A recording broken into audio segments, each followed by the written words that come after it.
What's going on, dudes and dudettes? So, yes, the Chargers got the Thursday night victory over the Las Vegas Raiders.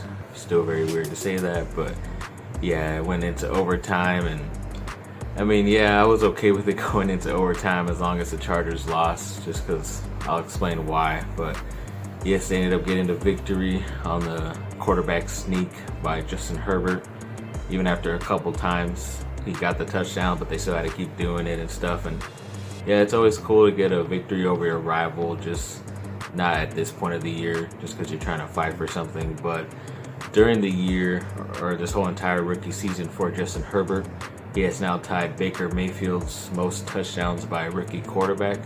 So hopefully within the next 2 games, he can get that, record all to himself. Surprised it's only at that amount.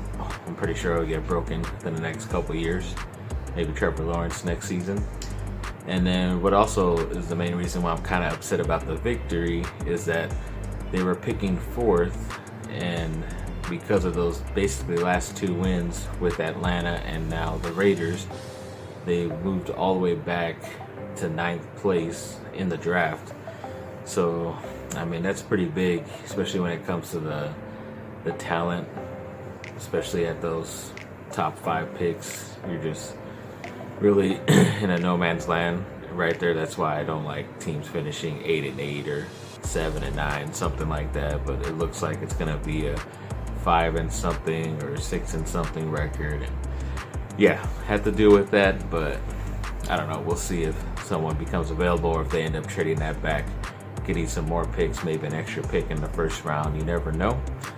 Then yes, USC football, they played in the Pac-12 title game last Friday against Oregon and lost. I think it was like 31-24. It wasn't ever really that close. As most of you know, I'm not that big of a fan of Keaton Slovis, but he was totally off his rocker that game. I mean, the first 2 drives for USC puts him in the 14-point hole because he throws interceptions, and they could have been avoided because I think it's just him mentally. He's just dumb, and especially when you're throwing interceptions to the positions that a lot of those guys opted out. So those guys are either younger or very inexperienced for Oregon, and yet they still made those plays just because you gift wrapped them the ball, gave him some early Christmas gifts. I mean, yeah, they're explaining he lost his mojo or it's the wrong time to lose it, and he ended up getting hurt. A couple guys ended up getting hurt like him and Amon-Ra St. Brown as well. So it was like pretty tough. I stopped watching and then I came back towards the end a little bit, but I still couldn't. I just felt they couldn't even make a comeback no matter how hard they tried. I mean, they did some good stuff here and there. The one lone touchdown in the first half was like a gimme because the defender slipped. So, I mean, yeah, it's just tough, especially losing to Oregon's B team. Means they're definitely way better than USC's A team. And yeah, hopefully it was a nice kick in the ass and a look at reality for USC, and definitely having to move on from Coach Clay Helton as soon as they can, just because he's definitely not the answer. And I don't know if an ex-University of Washington and Boise State coach and Chris Peterson is the answer also, or even Luke Fickell, who was a assistant at Ohio State and now has taken Cincinnati, who's done pretty well this year since he's been there. But I don't know, that's just an easier conference than the Pac-12, which is so up and down, whoever wins each week. But yeah, because of like all those injuries and just the amount of time USC would get before the next game, I think that's the main reason why Clay Helton didn't, or that's why USC has opted out to play in any bowl game. And that's what they're stating, is injuries and stuff. But I mean, they would have had a chance if Slovis and Amon-Ra St. Brown and a couple other guys were out as well. So it's not that crazy of a thing that they opted out, but the season is just still very weird. But yeah, I guess we'll move on to the next year and hope for the best. But yeah, definitely was a bad look for USC in my opinion. Then getting on to some Lakers news. The Lakers have decided to extend the rookie contract of Kyle Kuzma a 3-year, $40 million deal. And he was asking for a lot more. Definitely wanted like the max 4 or 5 years extension on that, but yeah, the Lakers weren't going to do that, so of course he accepted the most that they were going to give him. And it's still a tradable contract. It's what, about 12 to $16 million a year after this year. So after this season, I'm pretty sure they could trade up for something else, but we'll just wait. Hopefully he does play a lot better this year, and yeah, we'll see how that goes. And then an ex-Duke player, Luke Kennard, who sadly got traded to the Clippers, actually just agreed to I think it was a 4-year, like 50-something or 60-something million dollar extension with them. And of course it made Montrezl Harrell, who's now a Laker, upset because they didn't want to pay him, and of course they're paying this other guy who's probably not as good as him according to him. But yeah, I mean, congrats to the Duke guy. Definitely look forward to seeing him tonight when the Lakers and Clippers play on opening night. So yeah, should be a good matchup. Definitely waiting for Christmas with all those good matchups on that day.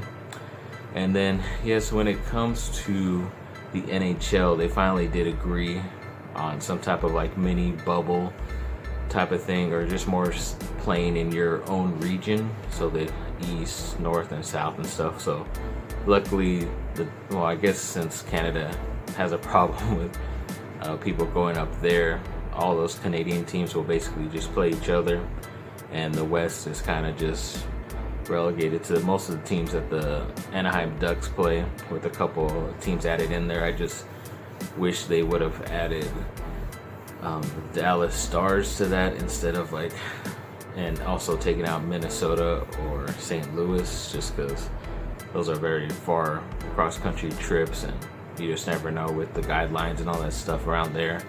So you might as well just keep it as close as you can. But yeah, the NHL teams are pretty far spread out and still considered West, which is kind of weird. But yeah, so we'll get that going. Should be like around January 13th, only 50 some odd games, so like a third of the normal season that the NHL plays. But at least you're getting some type of hockey, and hopefully the Ducks can at least make it to the playoffs, see what they got with this young group, and hopefully some positive things.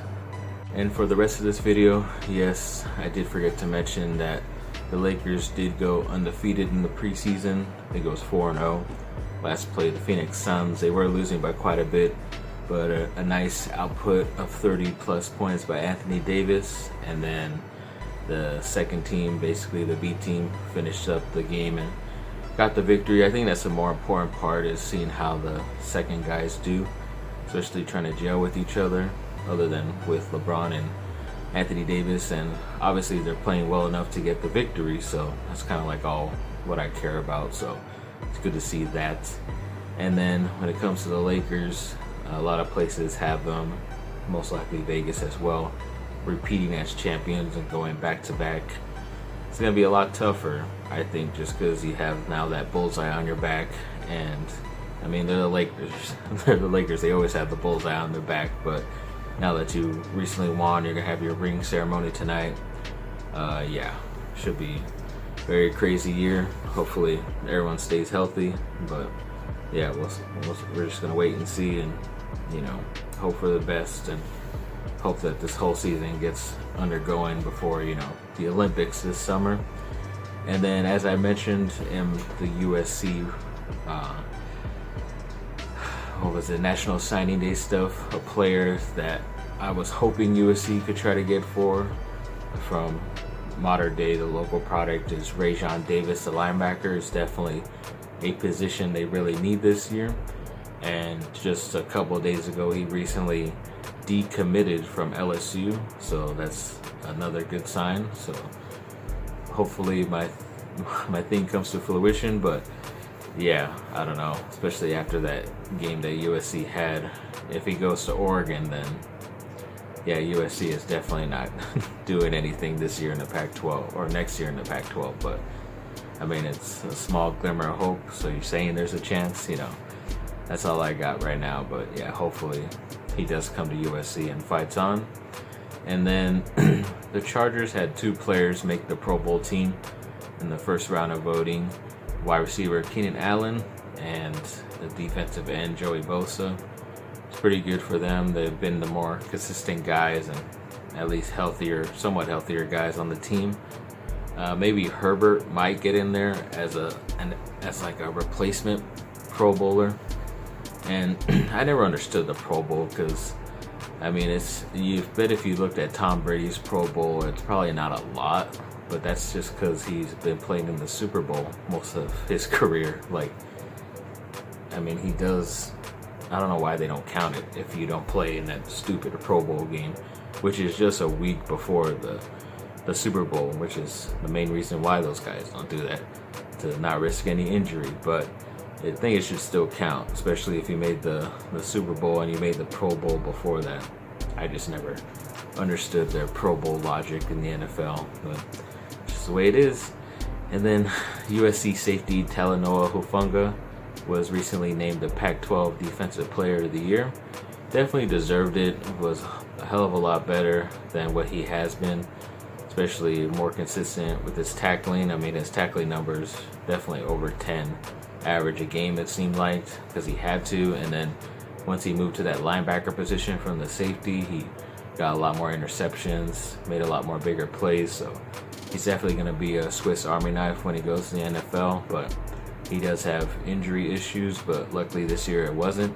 So hopefully his body will recover before the NFL draft, and we'll see where he lands. But we haven't heard if he is leaving yet, but I'll keep you guys posted.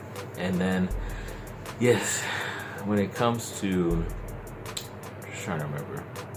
All right, yes, an ex-USC point guard for basketball. He recently signed a two-way deal to return to the Minnesota Timberwolves in Jordan McLaughlin. He's been playing very well, especially in their G League the past couple years. I thought he was going to get a contract, but I guess he didn't. But luckily he was able to get a two-way deal, so he'll be half and half with the team. I don't know if the NBA is doing G Leagues this year, but I don't know, maybe it could be like he could play 40 some odd games with the regular team, so that'd be pretty cool for him. And then, yes, Grayson Allen, one of my favorite Duke players, got into a little bit of a scuffle. It wasn't all that bad. Of course, all the headlines say he's the one that caused it, or, oh, Grayson Allen gets into another fight, but I don't know. Allen got the ball at the top of the key. He was trying to get around Trae Young, and they've had a history. I mean, when they first played each other a couple years back in the Summer League, Grayson Allen got under his skin, and that was one of the first times he ever saw Trae Young get upset at another player, and he totally chopped down on him or something like that. And yeah, it was really nothing, but for some reason Grayson Allen is the Trae Young irritant, and as he's trying to drive by him, Grayson Allen, then Trae Young pushes him and does another chop block on the back of his head, and he falls to the ground, and then everything gets separated. But even the announcers are like, why are you getting upset at Allen? He's the one that usually does the fighting or tripping, and yet Trae Young is getting all upset for no weird reason. But I don't know, I thought I'd just offend my boy a little bit, because this one really wasn't his fault, unless he must have said something before, and of course they're not going to say anything and all this other stuff. But from what I heard so far, it was just Trae Young, and I don't know. If you want to beat Trae Young in a playoff series, you definitely need Grayson Allen on your team, I guess. But thanks for watching, people. Like and subscribe, comment down below. Let me know what y'all think. Have a great rest of your day. See ya. Good luck, Lakers.